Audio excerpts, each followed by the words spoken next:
और इस वक्त अरविंद केजरीवाल प्रेस कॉन्फ्रेंस कर रहे हैं, आपको सीधा लिए चलते हैं। सबके मन में ये प्रश्न है कि इस देश का सबसे बड़ा गुंडा कौन है, जहां से सारी गुंडई बह रही है। हमने देखा पिछले कुछ दिनों में किस तरह से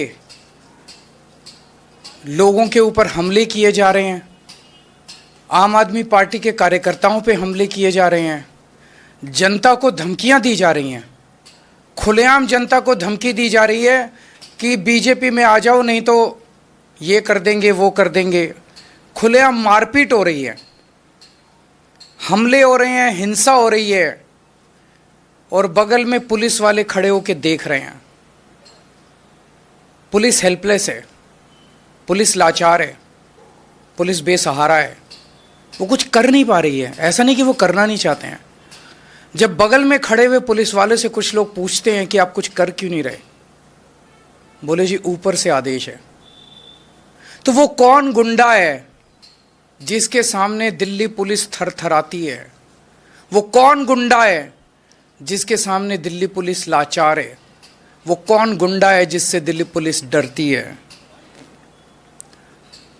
कल की घटना है कि पहली बार ऐसा हुआ होगा कि किसी चुनाव के दौरान पत्रकारों पर इस तरह से खुलेआम हमले किए गए।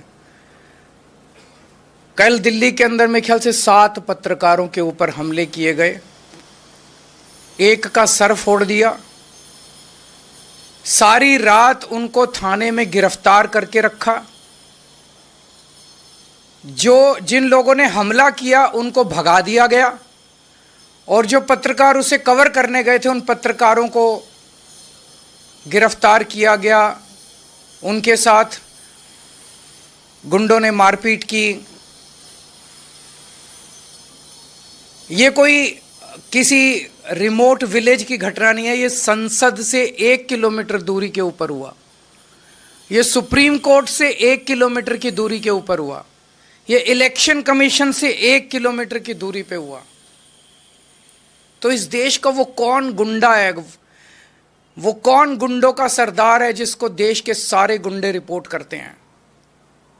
जनता पूछ रही है कि वो कौन गुंडा है जिसे किसी संस्था का डर नहीं है, देश की सर्वोच्च संस्थाओं का डर नहीं है उस गुंडे को। इस चुनाव के दौरान महिलाओं के ऊपर हमले हो रहे हैं। इस चुनाव के दौरान महिलाओं को नहीं बख्शा जा रहा, महिला कार्यकर्ता जो डोर टू डोर जा रही हैं उनके ऊपर हमले हो रहे हैं। तो लोग पूछ रहे हैं कि वो कौन गुंडा है जिससे सारे देश के गुंडे ऑर्डर लेते हैं, जिसके आदेश का पालन करते हैं। पिछले 3-4 दिन से हम देख रहे हैं कि गाड़ियों के ऊपर हमले किए गए, गाड़ियां तोड़ दी गई आम आदमी पार्टी की, कई सारे मटेरियल जब्त कर लिया गया, तरह तरह से हमले किए जा रहे हैं। तो अब जनता ने मन बना लिया, बाकी सारी चीजें एक तरफ, इस बार इनकी गुंडई को हराना है। अब ये क्लियर हो गया है कि अगर डबल इंजन की सरकार आ गई है तो डबल इंजन कुचल देगा सब लोगों को, बख्शेगा नहीं। अपने पहियों के नीचे ये डबल इंजन सारी जनता को, गरीबों को, मिडिल क्लास को कुचल देगा ये इंजन। सबसे पहले तो सुरक्षा है ना लोगों की, सबसे पहले तो खैरियत है। अगर अब खुद परिवार ही नहीं बचेंगे, उनके परिवार ही नहीं बचेंगे, उनको इस तरह से डराया जाएगा, फ़ोन कर करके धमकाया जाएगा, तो बाकी सारी चीज़ें बेमानी हो जाती हैं। तो लोगों ने मन बना लिया है कि अगर चुनाव के पहले इन लोगों का ये हाल है, जब इन्हें हमसे वोट चाहिए, चुनाव के बाद तो ये हम लोगों को कुचल देंगे। तो इस बार लोगों के पास 2 ऑप्शन है। एक तरफ शरीफों की पार्टी है और एक तरफ खुलेआम गुंडागर्दी चल रही है। एक तरफ वोट देने से 25,000 रुपये महीने का फ़ायदा है और दूसरी तरफ टोटल गुंडागर्दी है। इनके कई कैंडिडेट्स ऐसे हैं जो खुद माफिया हैं अपने अपने क्षेत्र के अंदर। अगर उनको वोट दे दिया तो एक तो देश का सबसे बड़ा गुंडा और उसके नीचे कई गुंडे, तो गुंडों का सरदार और सारे गुंडे मिलके दिल्ली वालों का क्या हाल करेंगे, ये सोचने वाली बात है। तो ये गुंडागर्दी दिल्ली बर्दाश्त नहीं करेगी, देश बर्दाश्त नहीं करने वाला।